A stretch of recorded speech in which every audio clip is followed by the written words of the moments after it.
Ipapakita natin yung gawa ni Celine. Ayan. Maganda, di ba? Oh. Ayan. Pulido at saka malinis. So, sino may sabing hindi kaya ng cater, di ba? Galing, ha? Kaya na, nakasimangot si Celine. Ngiti, Celine. Ayan. Hey! Magandang umaga!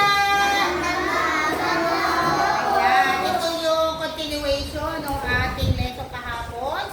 Yung lubusang makilala natin. Yung letrang Ma! Anong Ma? Letrang Letrang ano, anak?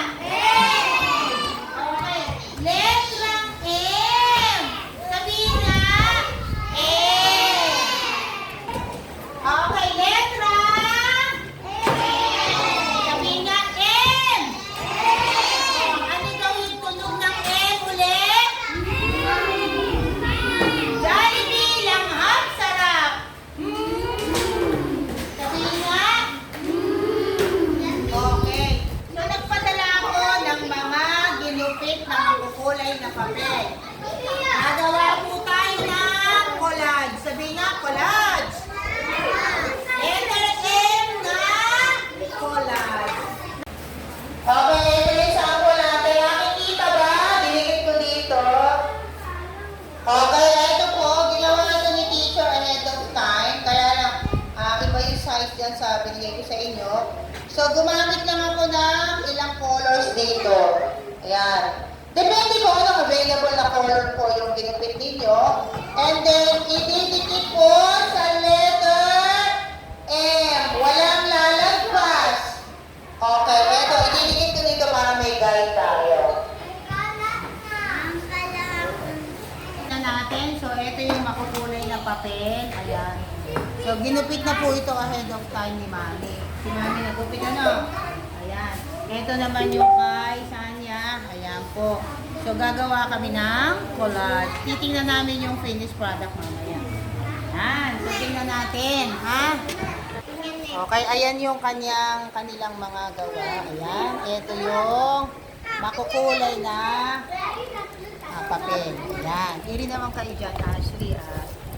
Diyan na sinasay sa'yo. Ay, rin nakalagay sa plastic. So, sige dyan, Ashley, mag-start ka ng mag-dikit. Ayan po. Okay, pwede naman yung old magazine. Pwede naman. Okay, basta makukulay, ha? Okay, start na siya. Babalikan natin siya. Ayan, iyan ang nangyari. Kasi nga ay malakas ang hangin. Paano gagawin natin? O, dadamputin ba natin yan? Ano nangyari? Okay, ayan po, gumagawa na sila. So, yung mga kiddos natin, pag talaga maraming ginagawa, mga tahimik yan. Hindi yan basta-basta mabibiro at mahuhunta kasi nga ay busy sila. Ayan. Ayan.